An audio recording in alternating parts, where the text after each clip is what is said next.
Greetings, tax tip lovers, and welcome to this week's top property tax tactics in just 5 minutes. Come gather round, people, and let me share with you the story of Thomas, who was seeking comment on tax planning implications of advice provided by his financial advisor relating to his family home. Thomas inherited a beautiful house overlooking the village duck pond, and in which he lived with his family for nigh on 40 years. Like plenty of older people, Thomas was asset rich but cash poor and was seeking ideas as to how he might be able to generate cash without selling or leaving his home. Thomas became village blacksmith while still a young man. Back in the early days, life was tough for Thomas and he worked long hours as an apprentice. One day, his master gave him strict instructions. When I take the shoe out of the fire, I'll lay it on the anvil, and when I nod my head, you hit it with this hammer. Thomas did exactly as he was told, and that's how he became village blacksmith. Thomas's issue was that his income was low, but he had plenty of money tied up in the family home and was considering options to release equity to aim to enhance the standard of living for himself and his wife and make gifts to their children so they could get on the property ladder while mum and dad remained in the property. Our brief was to comment on tax implications for two of the planning options being considered.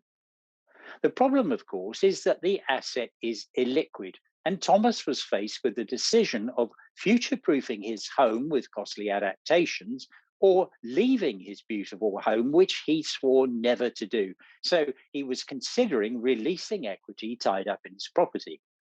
Now, since 2013, reinvesting funds raised under a home in inheritance tax efficient arrangements no longer has IHT planning advantages. However, the Inheritance Tax Office has confirmed that it's not HMRC's intention to use pre-owned asset tax legislation to catch commercial arm's length equity release transactions, which means that equity release may enable individuals to raise and gift liquid capital.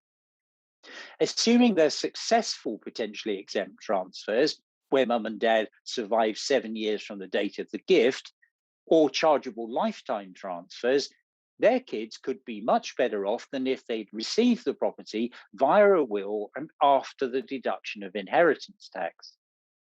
Thomas was considering a lifetime mortgage, which is an equity release plan whereby they could take out a mortgage secured on their property by a first charge, but the property remains fully owned by the homeowner. The mortgage company provides a lump sum at an interest rate that's fixed or capped for the lifetime of the loan. Interest can either be paid as it arises or allowed to roll up, and repayment of the interest and capital takes place when the property is sold or when the homeowner dies or goes into permanent long-term residential care. The other option Thomas was considering was a home reversion plan, which is another form of equity release and may facilitate the raising of a substantially higher amount of capital. With a home reversion plan, you sell a proportion of your home to the lender.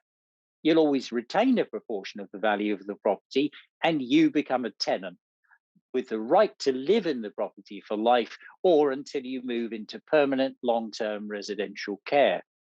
The catch is that the payment received is usually substantially lower than the value of the proportionate share of the property. Moreover, any growth in the value of the property will belong to the lender rather than to you. Now, the sole purpose of this story is to illustrate some of the options which may be available to homeowners who raise capital while remaining in their homes in later life, and to highlight that in addition to possible improvements in quality of life and enabling gifts for children to use as deposits to buy their first homes, your overall tax position may be improved by adopting an equity release strategy. For the harder thinking and for the benefit of the regulator, we're not in any way saying you should do any form of equity release. And it's essential that the longer term impact of releasing funds from your home is considered, along with all the other priorities, and that the advice is stress tested against the wider impact of releasing equity from the home. If you are considering this type of planning, then you should consider working with a member of the Society of Later Life Advisors, SOLA, whose members are highly trained in this type of planning. And Google will help you with that. We typically deal with inheritance tax and associated issues for clients, usually in conjunction with the family's lawyers and other advisors. And we aim to take away as much stress as possible. Your options are you can do nothing and stay in the exact same place and pay a shed load of tax unnecessarily, or you can follow the link above for a free power hour review with property tax experts who are ex PwC and ex HMRC and will make your property tax planning like it was our own. Okay, that's it. Stay bright. Catch you again for breakfast next week. Ta